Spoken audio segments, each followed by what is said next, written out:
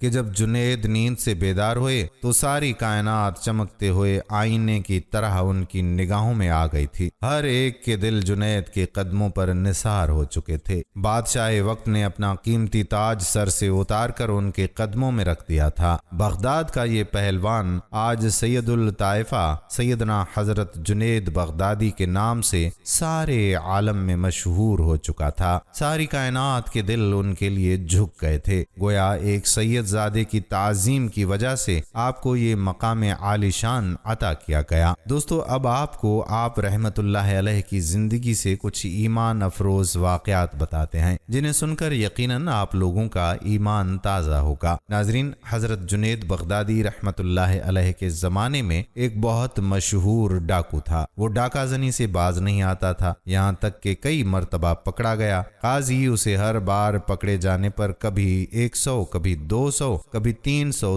دروں کی سزا دیتے۔ اسے اس وقت تک 16,000 درے لگ چکے تھے، مگر وہ اس قبیح فعل سے باز نہیں آتا تھا، حتیٰ کہ اس کا ایک ہاتھ بھی کاٹ دیا گیا، مگر وہ باز نہ آیا اور اپنے ایک ہاتھ سے ہی چوری اور ڈاکہ زنی کرتا رہا۔ لوگ اس سے بہت خوف زدہ رہتے، کوئی اس کے سامنے جانے کی جرت نہ کرتا۔ ایک دن ایسا ہوا کہ وہ ڈاکو جنید بغدادی رحمت اللہ علیہ کے گھر چوری کی نیت سے داخل ہو گیا۔ حضرت جنید بغدادی رحمت اللہ علیہ نے تجارت کی غرض سے کچھ کپڑے اور دیگر اشیاء منگوا کر رکھی ہوئی تھیں اور انہیں 2-3 گٹھڑیوں میں باندھ کر رکھا تھا۔ مشہور ڈاکو جب دیوار کود کر گھر میں داخل ہوا تو اسے وہ سامان جو گٹھڑیوں میں بندھا پڑا تھا نظر آ گیا۔ وہ ایک ہاتھ ہونے کے باعث ان کو اٹھا کر لے جانے سے قاصر تھا اور ابھی یہی سوچ رہا تھا کہ کسی کو اس سامان کو اٹھا لے جانے کے لیے مدد کے لیے لایا جائے کہ اسی اثنا میں حضرت جنید بغدادی رحمت اللہ علیہ نماز تہجد کے لیے نیند سے بیدار ہوئے اور اپنے گھر کے صحن میں تشریف لائے۔ ڈاکو کی نظر آپ پر پڑی اور اس نے سمجھا کہ شاید یہ اس گھر کا کوئی نوکر ہے جو مالکوں کے بیدار ہونے سے قبل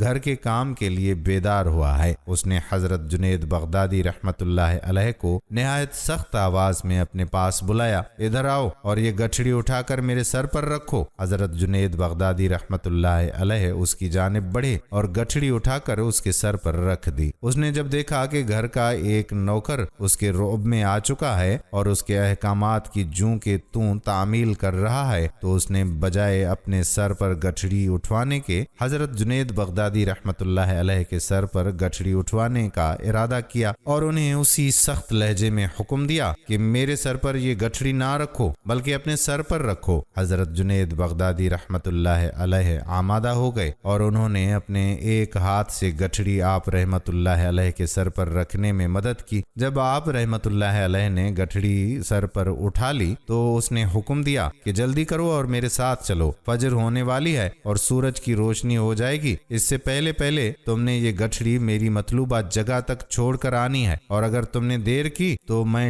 ڈنڈے سے تمہاری مرمت کر دوں گا۔ حضرت جنید بغدادی اپنا مال اپنے سر پر رکھ کر اس کے گھر کی جانب چل پڑے۔ حضرت جنید بغدادی راستے میں تھک گئے، وزن زیادہ ہونے کے باعث آپ کا سانس بھی پھول چکا تھا، آپ کی رفتار آہستہ ہو جاتی جس پر وہ بدنام زمانہ ڈاکو آپ کو ڈنڈے سے مارنے لگ جاتا، یہاں تک کہ حضرت جنید وہ گٹھڑی سر پر اٹھائے اس کے گھر تک پہنچا دیتے ہیں اور گھر واپس آ جاتے ہیں۔ بدنام زمانہ ڈاکو نے ایک دن گزارا، وہ رات کو نہایت اطمینان سے سویا اور اگلی صبح اٹھا، اسے خیال خیال آیا کہ جس گھر میں میں نے گزشتہ روز چوری کی واردات کی ہے اور سامان سر کا اسی گھر کے نوکر کے ذریعے یہاں تک لایا ہوں، کہیں وہ میرا راز فاش نہ کر دے۔ مجھے اس سے متعلق خبر رکھنی چاہیے اور چل کے دیکھنا چاہیے کہ آیا وہ لوگ جمع ہیں یا نہیں۔ اگر تو جمع ہوئے تو یقیناً اس نوکر نے میرا راز فاش کر دیا ہوگا اور وہ تفتیش کر رہے ہوں گے، اور اگر وہاں خاموشی ہوئی تو یقیناً نوکر نے میرے متعلق کسی کو ڈر کے مارے نہیں بتایا ہوگا۔ چنانچہ وہ آپ رحمت اللہ علیہ کے گھر کی جانب چل پڑا۔ وہاں پہنچ کر دیکھتا ہے کہ لوگ آ رہے ہیں اور گھر میں قطار در قطار داخل ہو رہے ہیں۔ گھر میں داخل ہونے کے لیے افراد حلیے سے نہایت پرہیزگار اور متقی لگ رہے تھے۔ وہ بڑا حیران ہوا۔ اس نے کسی سے پوچھا کہ یہ لوگ کہاں جا رہے ہیں؟ اسے بتایا گیا کہ کیا جانتے نہیں آپ کہ یہ گھر ایک بہت بڑے شیخ پیر کامل کا ہے؟ اس نے استفسار کیا کہ کیا میں ان کو دیکھ سکتا ہوں؟ بتایا گیا کہ ہاں دیکھ سکتے ہو۔ معلومات دینے والے نے اسے اپنے ساتھ لیا اور گھر میں داخل ہو گیا۔ اس دوران ڈاکو نے اپنا کٹا ہوا ہاتھ چھپا لیا کہ کہیں گھر کا نوکر اسے پہچان نہ لے۔ گھر میں داخل ہو کر اس نے دیکھا کہ وہی نوکر جس سے اس نے گٹھڑی اٹھوائی اور گھر تک مارتا ہوا لے گیا تھا، وہ مسند ارشاد پر تشریف فرما ہے۔ معلوم کرنے پر پتا چلا کہ یہ حضرت جنید بغدادی رحمت اللہ علیہ ہیں جو ولی کامل ہیں۔ اس کے دل کی دنیا بدل گئی۔ آپ کی مجلس میں گناہوں سے توبہ کی اور آپ سے بیعت ہوا۔ روایات میں آتا ہے کہ بغداد کا یہ بدنام زمانہ ڈاکو پھر ایسا ہوا کہ حضرت جنید بغدادی رحمت اللہ علیہ نے اسے اپنی خلافت عطا فرمائی۔ اللہ والوں کی مجلس کا اپنا ہی اثر ہے، کہاں بغداد کا مشہور چور اور ڈاکو اور کہاں حضرت جنید بغدادی کا خلیفہ۔ یہ اللہ والوں کی محفل کا اثر تھا کہ دل کی دنیا بدل گئی اور راہ راست اختیار کی۔ آپ فرماتے ہیں کہ ایک بار میرے دل میں یہ خواہش پیدا ہوئی کہ میں ابلیس لعین کو دیکھوں۔ حضرت جنید بغدادی فرماتے ہیں کہ ایک روز میں مسجد کے دروازے پر کھڑا تھا کہ ایک بوڑھا آیا جو دور سے میری طرف دیکھ رہا تھا۔ جب میں نے اس کو دیکھا تو میں نے اپنے دل میں وحشت کا اثر محسوس کیا۔ جب وہ میرے نزدیک آیا تو میں نے پوچھا، اے بوڑھے تو کون ہے کہ میری نظر اثر و وحشت سے تجھے دیکھنے کا تاب نہیں لاتی اور تیری نحوست کی ہیبت کو میرا دل برداشت نہیں کرتا؟ کہنے لگا، میں وہی ہوں جس کو دیکھنے کی تیرے دل میں خواہش تھی۔ حضرت جنید بغدادی فرماتے ہیں کہ میں نے اس سے پوچھا کہ وہ کون سی چیز تھی جس نے تجھے حضرت سیدنا آدم علیہ السلام کو سجدہ کرنے سے باز رکھا؟ کہنے لگا کہ اے جنید، آپ کا یہ خیال ہے کہ غیر خدا کو سجدہ کر لیتا؟ حضرت جنید بغدادی فرماتے ہیں کہ میں اس کے کلام سے حیران ہوا اور اس کا کلام مجھ پر اثر کرنے کو تھا کہ مجھے الہام ہوا، اے جنید اس کو کہہ دو تو جھوٹ بولتا ہے۔ اگر تو بندہ تھا تو رب ذوالجلال والاکرام کے حکم سے باہر نہ ہوتا اور اس کی نہی سے تقرب نہ کرتا۔ شیطان نے میرے دل کی یہ آواز سن لی اور چیخ ماری اور بولا، اللہ کی قسم تو نے مجھے جلا ڈالا، اور نظر سے غائب ہو گیا۔ یہ حکایت آپ کی عصمت کے تحفظ پر دلیل ہے، اس لیے کہ اللہ اپنے ولی کی خود نگرانی فرماتا ہے اور ہر حالت میں شیطان کے مکر سے محفوظ رکھتا ہے۔ دوستو، ایک مرتبہ ایک مرید کے دل میں یہ اعتقاد پیدا ہوا کہ میں کسی درجے پر پہنچ چکا ہوں۔ اس نے حضرت جنید بغدادی سے کچھ اعراض کیا۔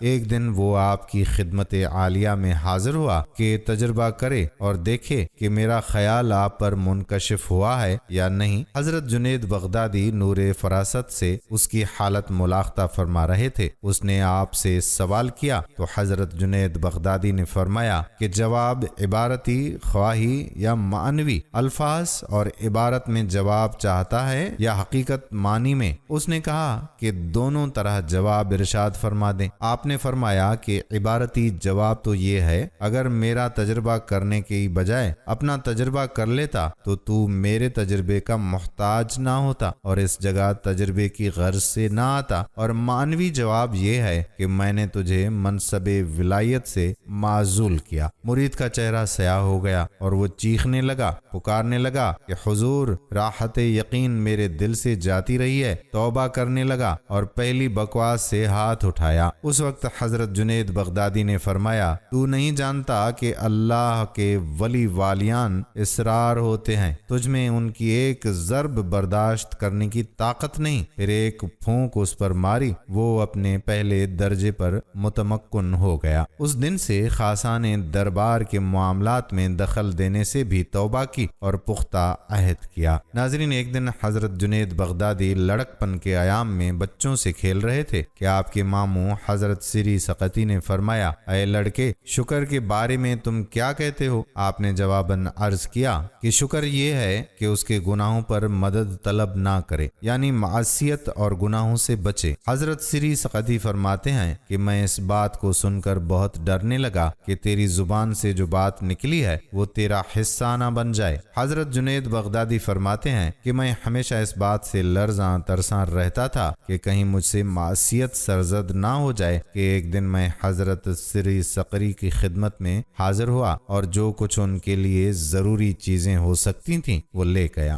حضرت نے مجھے فرمایا، جنید، تیرے لیے خوشخبری ہے کہ میں نے حق تعالیٰ سے دعا کی تھی کہ میرے جنید کو کسی طرح فلاح یاب اور توفیق یافتہ کی معرفت میرے پاس پہنچا دے، اور تم آ گئے۔ ایک دن حضرت جنید بغدادی واعظ فرما رہے تھے کہ ایک کافر جوان جو مسلمانوں جیسا لباس پہنے ہوئے تھا مجلس میں آیا اور ایک کنارے پر کھڑا ہو گیا۔ بلند آواز سے کہنے لگا، اے شیخ، رسول کریم صلی اللہ علیہ وآلہ وسلم کے ارشاد باری تعالیٰ کا کیا مطلب ہے کہ مومن کی فراست اور دانائی سے ڈرو کہ بے شک وہ اللہ کے نور سے دیکھتا ہے۔ حضرت جنید بغدادی رحمت اللہ علیہ فرماتے ہیں کہ اس کا یہ سوال سن کر میں نے کچھ دیر کے لیے سر جھکایا، بعد ازاں میں نے سر اٹھا کر اس سے کہا، اے نوجوان، اسلام قبول کر لے، تیرے اسلام لانے کا وقت آ چکا ہے۔ حضرت امام شافعی رحمت اللہ علیہ فرماتے ہیں کہ لوگ یہ خیال کرتے ہیں کہ اس واقعے سے حضرت جنید بغدادی کی ایک کرامت کا اظہار ہے، اور میں کہتا ہوں کہ اس میں دو کرامتیں ہیں۔ ایک تو اس نے نوجوان کے کفر پر اطلاع پانا،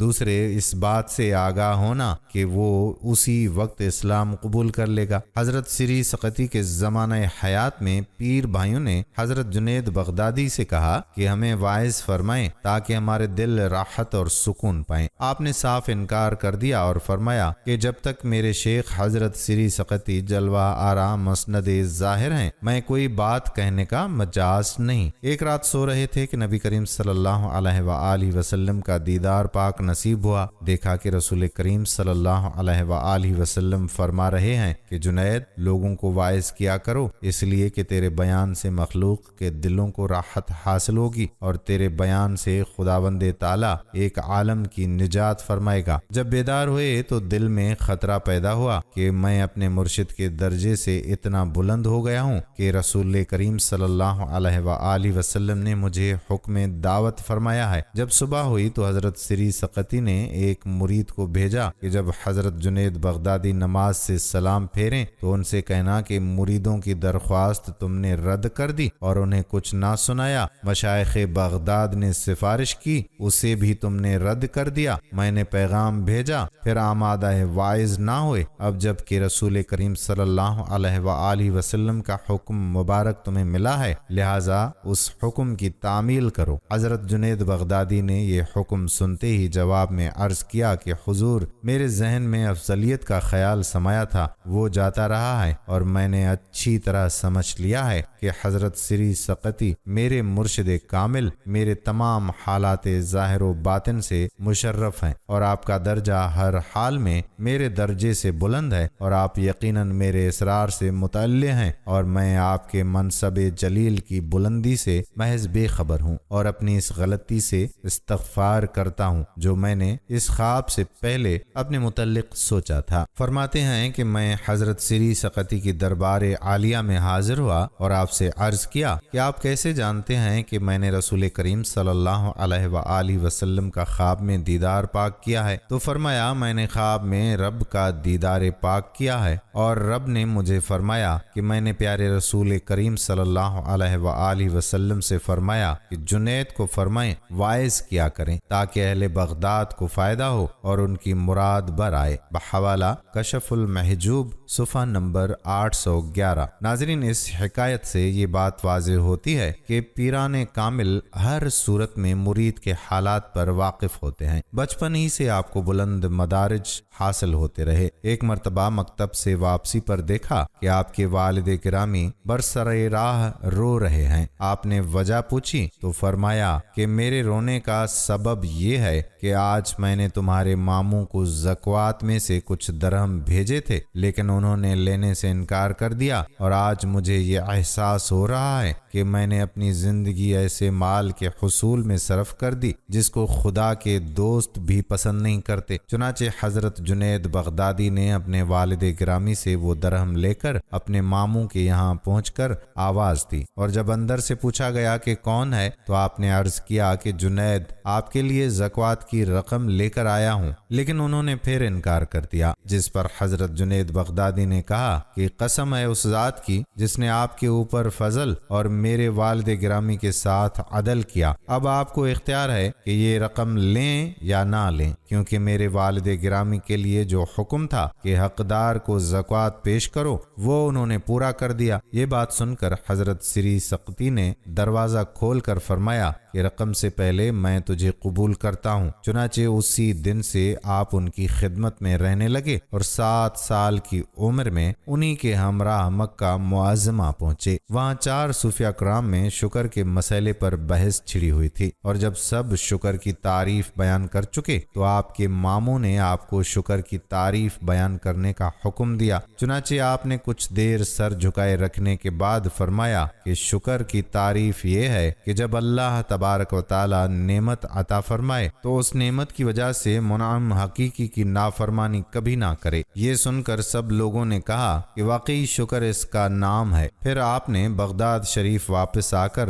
آئینہ سازی کی دکان قائم کر لی اور ایک پردہ ڈال کر 400 رکعت نماز یومیہ اسی دکان میں ادا کرتے رہے، اور کچھ عرصے کے بعد دکان کو خیر آباد کہہ کر حضرت سری سقطی کے مکان کے ایک حجرے میں گوشہ نشین ہو گئے، اور 30 سال تک عشاء کے وضو سے فجر کی نماز ادا کرتے رہے اور رات بھر عبادت الہی میں مشغول رہتے تھے۔ آپ فرمایا کرتے تھے کہ تمام مدارج صرف فاقہ کشی، خواہشات ترک کر دینا اور شب بیداری سے حاصل ہوئی ہیں۔ فرمایا کہ صوفی وہ ہے جو اللہ اور اس کے رسول صلی اللہ علیہ وآلہ وسلم کی اس طرح اطاعت کرے کہ اس کے ایک ہاتھ میں قرآن مجید ہو اور دوسرے میں حدیث پاک ہو۔ ایک مرتبہ آپ آشوب چشم میں مبتلا ہوئے تو ایک آتش پرست طبیب نے آنکھوں پر پانی نہ لگانے کی ہدایت کی، لیکن آپ نے فرمایا کہ وضو کرنا تو میرے لیے ضروری ہے، اور طبیب کے جانے کے بعد وضو کر کے نماز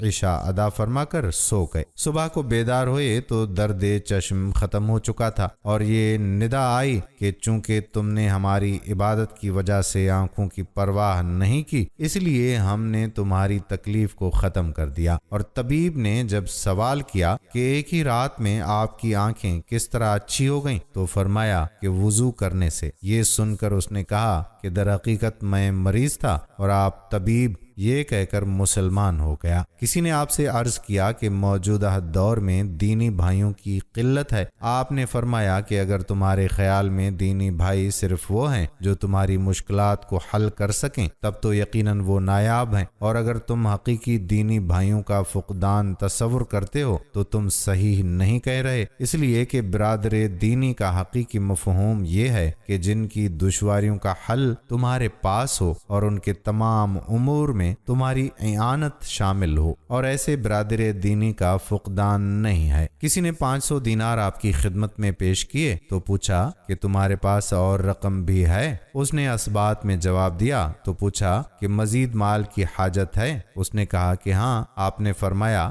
کہ اپنے 500 دینار واپس لے جا، کیونکہ تو اس کے لیے مجھ سے زیادہ حاجت مند ہے، اور میرے پاس کچھ بھی نہیں ہے لیکن مجھے حاجت نہیں، اور تیرے پاس مزید رقم موجود ہے پھر بھی تم محتاج ہے۔ آپ فرمایا کرتے تھے کہ اخلاص کی تعلیم میں نے حجاج سے حاصل کی، اور واقعہ اس طرح ہے کہ مکہ معظمہ میں قیام کے دوران کہ ایک حجاج کسی دولت مند کی حجامت بنا رہا تھا تو میں نے اس سے کہا کہ اللہ کے لیے میری حجامت بنا دے۔ اس نے فوراً اس دولت مند کی حجامت چھوڑ کر میرے بال کاٹنا شروع کر دیے اور حجامت بنانے کے بعد ایک کاغذ کی پڑیا میرے ہاتھ میں دے دی جس میں کچھ ریزگاری لپٹی ہوئی تھی، اور مجھ سے کہا کہ آپ اس کو اپنے خرچ میں لائیں۔ وہ پڑیا لے کر میں نے نیت کر لی کہ اب پہلے مجھے جو کچھ دستیاب ہوگا وہ میں حجام کی نظر کروں گا۔ چنانچہ کچھ عرصے کے بعد ایک شخص نے بصرہ میں اشرفیوں سے لبریز تھیلی مجھ کو پیش کی۔ وہ لے کر جب حجام کے پاس پہنچا تو اس نے کہا کہ میں نے تو تمہاری خدمت صرف اللہ کے لیے کی تھی اور تم مجھے تھیلی پیش کرنے آئے ہو۔ کیا تمہیں اس کا علم نہیں کہ اللہ کے واسطے کام کرنے والا کسی سے کوئی معاوضہ نہیں لیتا؟ کسی عورت نے اپنے گمشدہ لڑکے کے مل جانے کی دعا کے لیے آپ سے عرض کیا تو فرمایا کہ صبر سے کام لو۔ یہ سن کر وہ چلی گئی اور کچھ روز صبر کرنے کے بعد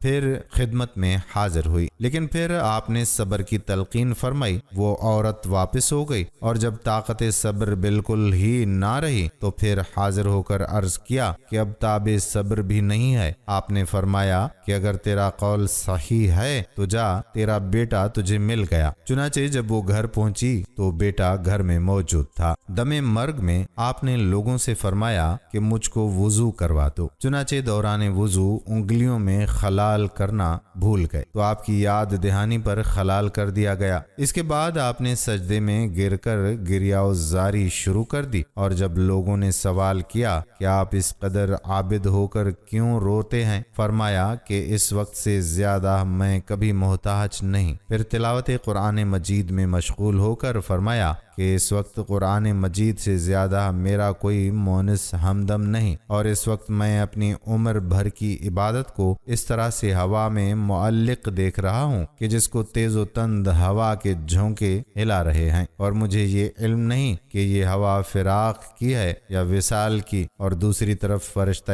اجل اور پل صراط ہے، اور میں عادل قاضی پر نظریں لگائے ہوئے اس کا منتظر ہوں کہ نہ جانے مجھ کو کدھر جانے کا حکم دیا جائے۔ اسی طرح آپ نے سورۃ البقرہ کی 70 آیات مبارکہ کی تلاوت فرمائی، اور عالم سکرات میں جب لوگوں نے عرض کیا کہ اللہ اللہ کیجئے تو فرمایا کہ میں اس کی طرف سے غافل نہیں ہوں۔ پھر انگلیوں پر وظیفہ خوانی شروع کر دی، اور جب دائنے ہاتھ کی انگشت شہادت پر پہنچے تو انگلی اوپر اٹھا کر بسم اللہ الرحمن الرحیم پڑھی، اور آنکھیں بند کرتے ہی روح قفس عنصری سے پرواز کر گئیں۔ کسی بزرگ نے خواب میں آپ سے پوچھا کہ منکر نکیر کو آپ نے کیا جواب دیا؟ فرمایا کہ جب انہوں نے پوچھا کہ من ربک، تو میں نے مسکرا کر جواب دیا کہ میں ازل ہی میں الست بربکم کا جواب بلا کہہ کر دے چکا ہوں، اس لیے غلاموں کا جواب دینا کیا دشوار ہے۔ چنانچہ نکیرین جواب سن کر یہ کہتے ہوئے چل دیے کہ ابھی تک اس پر خمار محبت کا اثر موجود ہے۔ ناظرین، حضرت جنید بغدادی رحمت اللہ علیہ ایک مرتبہ محفل میں بیٹھے ہوئے تھے تو کسی مرید نے دریافت کیا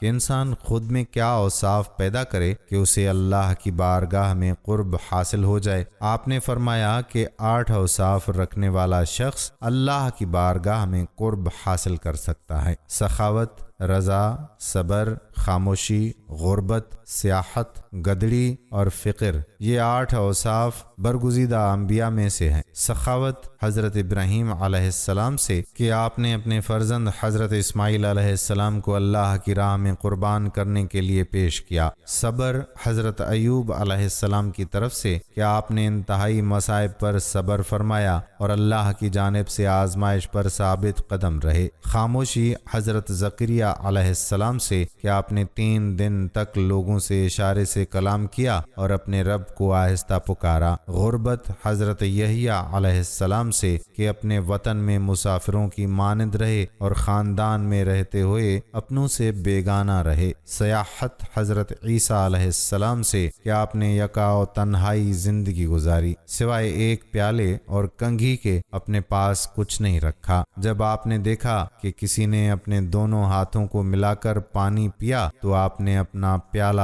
توڑ دیا، جب کسی نے انگلیوں سے بالوں کو کنگھی کی تو آپ نے کنگھی بھی توڑ دی۔ گدڑی حضرت موسیٰ علیہ السلام سے کہ آپ نے قیمتی لباس کے بجائے معمولی لباس پہنا، اور فخر سید عالم صلی اللہ علیہ وآلہ وسلم سے ہے کہ جنہیں کائنات کے تمام خزانوں کی کنجیاں عطا کی گئیں، اور ارشاد ہوا کہ آپ صلی اللہ علیہ وآلہ وسلم خود کو مشقت میں نہ ڈالیے بلکہ ان خزانوں کو استعمال کیجیے۔ لیکن آپ صلی اللہ علیہ وآلہ وسلم نے عرض کیا کہ اے میرے رب، مجھے اس کی حاجت نہیں، میری خواہش یہ ہے کہ ایک روز شکم سیر ہوں تو 2 روز فاقے میں۔ حضرت جنید بغدادی رحمت اللہ علیہ فرماتے ہیں کہ جس میں یہ 8 صفات ہوں، سمجھ لو کہ وہ اللہ کی بارگاہ میں سرخرو ہوا اور اللہ کا مقرب بندہ بن گیا۔ دوستو، ایک مرید کے مؤدب ہونے کی وجہ سے آپ کو بہت انس تھا، جس کی وجہ سے دوسرے مریدین کو رشک پیدا ہو گیا۔ چنانچہ آپ نے ہر مرید کو ایک مرغ اور ایک چاقو دے کر یہ حکم فرمایا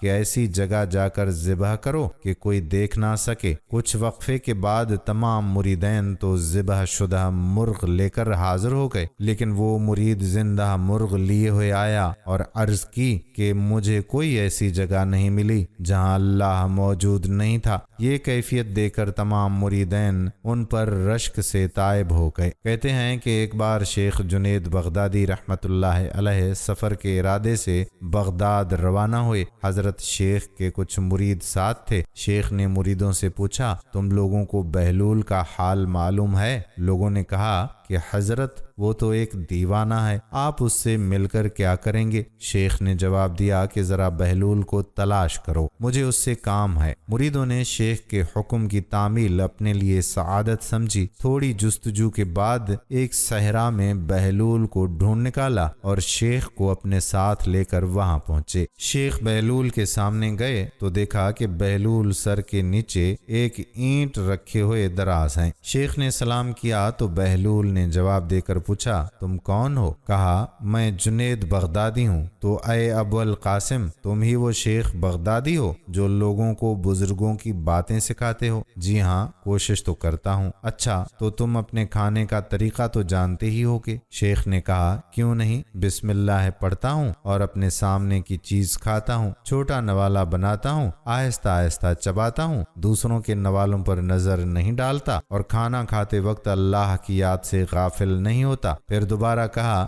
جو لقمہ بھی کھاتا ہوں الحمدللہ کہتا ہوں، کھانا شروع کرنے سے پہلے ہاتھ دھوتا ہوں اور فارغ ہونے کے بعد بھی ہاتھ دھوتا ہوں۔ یہ سن کر بہلول اٹھ کھڑے ہوئے اور اپنا دامن شیخ جنید کی طرف جھٹک دیا، پھر ان سے کہا، تم انسانوں کے پیر و مرشد بننا چاہتے ہو اور حال یہ ہے کہ اب تک کھانے پینے کا طریقہ بھی نہیں جانتے۔ یہ کہہ کر بہلول نے اپنا راستہ لیا۔ شیخ کے مریدوں نے کہا، یا حضرت، یہ شخص تو دیوانہ ہے۔ ہاں، دیوانہ تو ہے، مگر اپنے کام کے لیے ہوشیاروں کے بھی کان کاٹتا ہے۔ اس سے سچی بات سننا چاہیے، آؤ اس کے پیچھے چلیں، مجھے اس سے کام ہے۔ حضرت بہلول دانا ایک ویرانے میں پہنچ کر ایک جگہ بیٹھ گئے۔ شیخ بغدادی اس کے پاس پہنچے تو انہوں نے شیخ سے پھر سوال کیا، کون ہو تم؟ کہا، میں ہوں بغدادی شیخ جو کھانا کھانے کا طریقہ نہیں جانتا۔ بہلول نے کہا، خیر، تم کھانا کھانے کے آداب سے ناواقف ہو تو گفتگو کا طریقہ جانتے ہی ہوگے۔ شیخ نے جواب دیا، جی ہاں، جانتا تو ہوں، تو بتاؤ کس طرح بات کرتے ہو؟ شیخ نے کہا، میں ہر بات ایک اندازے کے مطابق کرتا ہوں، بے موقع اور بے حساب نہیں بولتا، سننے والوں کی سمجھ کا اندازہ کر کے خلق خدا کو اللہ اور رسول اللہ صلی اللہ علیہ وآلہ وسلم کے احکام کی طرف توجہ دلاتا ہوں۔ یہ خیال رکھتا ہوں کہ اتنی باتیں نہ کہوں کہ لوگ مجھ سے بیزار ہو جائیں۔ باطنی اور ظاہری علوم کے نقطے نظر میں رکھتا ہوں۔ اس کے ساتھ گفتگو کے آداب سے متعلق کچھ اور باتیں بھی بیان کی۔ بہلول نے کہا، کھانا کھانے کے آداب تو ایک طرف رہے، تمہیں تو بات کرنے کا ڈھنگ بھی نہیں آتا۔ پھر شیخ سے منہ پھیرا اور ایک طرف چل دیے۔ مریدوں سے خاموش نہ رہا گیا۔ انہوں نے کہا کہ یا حضرت، یہ شخص تو دیوانہ ہے، آپ دیوانے سے بھلا کیا توقع رکھتے ہیں؟ شیخ نے کہا، بھائی مجھے تو اس سے کام ہے تم لوگ نہیں سمجھ سکتے۔ اس کے بعد شیخ نے پھر بہلول کا پیچھا کیا۔ بہلول نے مڑ کر دیکھا اور کہا کہ تمہیں کھانا کھانے اور بات کرنے کے آداب نہیں معلوم ہے؟ سونے کا طریقہ تو تمہیں معلوم ہی ہوگا۔ شیخ نے کہا کہ جی ہاں معلوم ہے۔ کہا اچھا بتاؤ تم کس طرح سوتے ہو؟ شیخ نے کہا کہ جب میں عشاء کی نماز اور درود و وظائف سے فارغ ہوتا ہوں تو سونے کے کمرے میں چلا جاتا ہوں۔ یہ کہہ کر شیخ نے سونے کے وہ آداب بیان کیے جو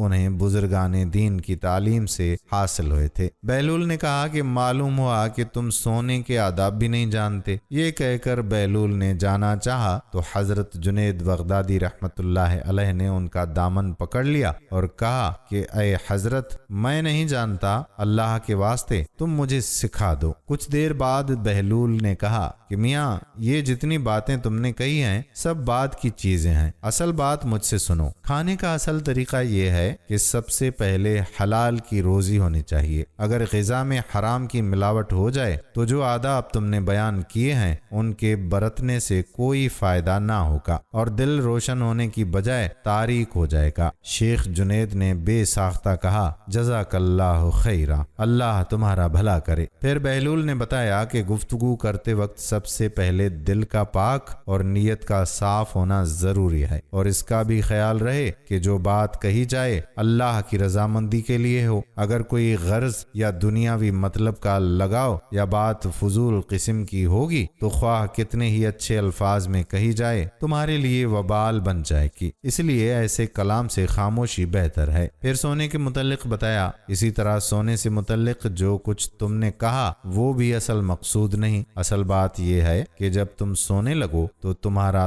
دل بغض، کینہ اور حسد سے خالی ہو، تمہارے دل میں دنیا اور مال دنیا کی محبت نہ ہو، اور نیند آنے تک اللہ کے ذکر میں مشغول رہو۔ بہلول کی بات ختم ہوتے ہی حضرت جنید بغدادی نے ان کے ہاتھوں کو بوسہ دیا اور ان کے لیے دعا کی۔ شیخ جنید کے مرید یہ منظر دیکھ کر حیران رہ گئے۔ انہیں اپنی غلطی کا احساس ہوا اور یہ بات ان کی سمجھ میں آ گئی کہ ہر شخص کو چاہیے کہ وہ جو بات نہ جانتا ہو اسے سیکھنے میں ذرا بھی شرمائے نہیں۔ حضرت جنید اور بہلول کے اس واقعے سے سب سے بڑا سبق یہی حاصل ہوتا ہے کہ کچھ نہ جاننے پر بھی دل میں یہ جاننا کہ ہم بہت کچھ جانتے ہیں بہت نقصان پہنچانے والی بات ہے۔ اس سے اصلاح اور ترقی کے راستے بند ہو جاتے ہیں اور انسان گمراہی میں پھنسا رہ جاتا ہے۔ حضرت جنید بغدادی رحمت اللہ علیہ فرماتے ہیں کہ میں ایک مرتبہ تنہا حج کے لیے گیا۔ مکہ مکرمہ میں قیام کے دوران میرا معمول تھا کہ جب رات زیادہ ہو جاتی تو طواف کرتا تھا۔ ایک مرتبہ ایک نوجوان لڑکی کو دیکھا، وہ طواف کر رہی تھی اور اشعار پڑھ رہی تھی۔ میں نے عشق کو بہت چھپایا مگر وہ نہیں چھپ سکا۔ اب تو کھلم کھلا میرے پاس ڈیرا ڈال دیا ہے۔ جب شوق بڑھتا ہے تو اس کے ذکر سے دل بے چین ہو جاتا ہے، اور اگر میں اپنے محبوب سے قریب ہونا چاہتی ہوں تو وہ مجھ سے قریب ہو جاتا ہے، اور وہ ظاہر ہوتا ہے تو میں اس میں فنا ہو جاتی ہوں اور پھر اسی کے لیے زندہ ہو جاتی ہوں، اور وہ مجھے کامیاب کرتا ہے حتیٰ کہ میں مست و بے خود ہو جاتی ہوں۔ حضرت جنید بغدادی رحمت اللہ علیہ عورت کے اس عمل کو کچھ دیر تک برداشت کرتے رہے۔ پھر جب اس خاتون کی آواز طواف میں خلل انداز ہونے لگی تو آپ رحمت اللہ علیہ اس کے قریب پہنچے اور نہایت پر جلال لہجے میں فرمانے لگے، اے بے خبر، تجھے اس مقدس و محترم مقام پر اپنی ناپاک آرزوئیں بیان کرتے ہوئے شرم نہیں آتی؟ عورت نے معاذرت کرنے کے بجائے اسی قسم کے چند اور عاشقانہ اشعار پڑھتی ہے۔ حضرت جنید بغدادی رحمت اللہ علیہ مزید کچھ کہنا چاہتے تھے کہ وہ عورت آپ رحمت اللہ علیہ سے پوچھنے لگی کہ میں کیا کہہ رہی ہوں، اسے چھوڑو، تم یہ بتاؤ کہ خدا کا طواف کرتے ہو یا خانہ خدا کا؟ حضرت جنید بغدادی رحمت اللہ علیہ نے کسی تعامل کے بغیر فرمایا، ہم اہل ایمان خانہ خدا کا طواف کرتے ہیں۔ حضرت جنید بغدادی رحمت اللہ علیہ کا جواب سن کر عورت بے قرار ہو گئی اور اس نے آسمان کی طرف دیکھتے ہوئے نہایت پرسوز لہجے میں کہا، تیری ذات پاک ہے، تیری مخلوق میں ایسے لوگ بھی ہیں جو پتھر کی طرح بے حس ہیں اور پتھر کے گرد طواف کرتے ہیں، انہیں پتا کہ تیری مرضی کیا ہے اور تو ان سے کیا چاہتا ہے۔ عورت کی زبان سے ادا ہونے والے الفاظ سن کر حضرت جنید بغدادی رحمۃ اللہ علیہ پر وجد کی ایسی کیفیت طاری ہوئی کہ دنیا و مافیا سے بے خبر ہو گئے۔ پھر جب ہوش آیا تو وہ عورت غائب تھی جس نے آپ رحمۃ اللہ علیہ کو بڑے مؤثر اور منفرد انداز میں توحید پرستی کا سبق دیا تھا۔ یہ تھے آپ رحمۃ اللہ علیہ کی زندگی کے کچھ ایمان افروز واقعات جن میں یقیناً اہل عقل کے لیے نشانیاں ہیں کہ اللہ کے نیک بندے کیسے ہوتے ہیں اور ان کی حیات کیسی ہوتی ہے۔ دوستو، اب آپ کو آپ رحمۃ اللہ علیہ کی کچھ حکمت بھری باتیں بتاتے ہیں۔ آپ رحمۃ اللہ علیہ فرماتے ہیں کہ اخلاص بندے اور رب کے درمیان ایک راز ہے جسے نہ تو فرشتہ جان سکتا ہے کہ لکھ لے اور نہ شیطان کہ اسے خراب کر سکے اور نہ خواہش نفس کہ اسے اپنی طرف مائل کر سکے۔ جس نے خود کو دل سے پہچان لیا اس کی زبان گنگ ہو گئی، کیونکہ مشاہدے میں بیان کرنا حجاب معلوم ہوتا ہے۔ فرمایا کہ خطرے کی 4 قسمیں ہیں۔ اول خطرہ حق جس سے معرفت حاصل ہوتی ہے، دوم خطرہ ملائکہ جس سے عبادت کی رغبت پیدا ہوتی ہے، سوم خطرہ نفس جس سے دنیا میں مبتلا ہو جاتا ہے، اور چہارم خطرہ ابلیس جس سے بغض و عناد جنم لیتے ہیں۔ فرمایا کہ 4000 خدا رسیدہ بزرگوں کا یہ قول ہے کہ عبادت الہی اس طرح کرنی چاہیے کہ اللہ کے سوا کسی کا خیال تک نہ آئے۔ فرمایا کہ تصوف کا ماخذ اصطفا ہے، اس لیے برگزیدہ ہستی ہی کو صوفی کہا جاتا ہے، اور صوفی وہ ہے جو حضرت ابراہیم علیہ السلام سے خلیل ہونے کا درس لے، حضرت اسماعیل علیہ السلام سے تسلیم کا درس لے، حضرت داؤد علیہ السلام سے غم کا درس لے، حضرت ایوب علیہ السلام سے صبر کا درس لے، حضرت موسیٰ علیہ السلام سے شوق کا درس لے، اور حضور اکرم صلی اللہ علیہ وآلہ وسلم سے اخلاص کا درس حاصل کرے۔ فرمایا کہ اللہ کے علاوہ ہر شے کو چھوڑ کر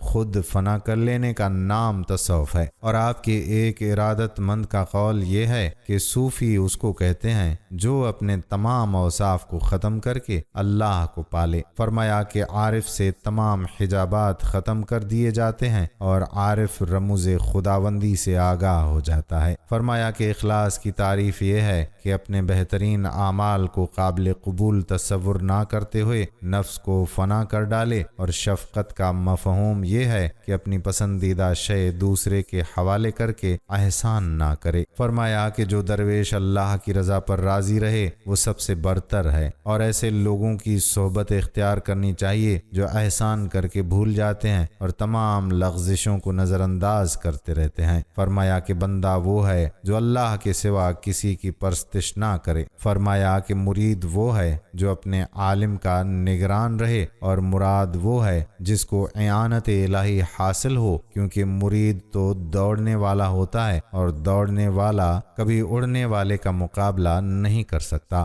فرمایا کہ ترک دنیا سے عقبہ مل جاتی ہے۔ پھر فرمایا کہ تواضع نام ہے سر جھکا کر رکھنے کا اور زمین پر سونے کا۔ فرمایا کہ حجابات کی 6 قسمیں ہیں، 3 عام بندوں کے لیے، اول نفس، دوم مخلوق اور سوم دنیا، اور 3 خاص بندوں کے لیے، اول عبادت، دوم اجر اور سوم کرامات پر اظہار۔ فرمایا کہ حلال سے حرام کی جانب توجہ ہونا اہل دنیا کی لغزش ہے، اور فنا سے بقا کی طرف رجوع کرنا زاہد کی لغزش ہے۔ دوستو، ہم یہ امید کرتے ہیں کہ ہماری آج کی ویڈیو آپ کو ضرور پسند آئی ہوگی۔ اگر آپ کو ہماری آج کی ویڈیو پسند آئی ہے تو آپ سے گزارش کرتے ہیں کہ آپ ہمارے چینل نور اسلامک کو سبسکرائب ضرور کر لیں، اور ساتھ ہی لگے بیل کے بٹن کو بھی پریس کر لیں تاکہ آپ کے پاس ہماری آنے والی مزید معلوماتی ویڈیوز کا نوٹیفیکیشن بر وقت ملتا رہے۔ سبسکرائب کے ساتھ ساتھ ہماری ویڈیو کو لائک بھی کریں اور اپنی قیمتی رائے کا اظہار کمنٹس میں ضرور کیجیے۔ کمنٹس میں آپ اپنے سوالات بھی ہم تک پہنچا سکتے ہیں۔ اللہ تعالیٰ آپ کو اپنی حفظ و امان میں رکھے، آمین۔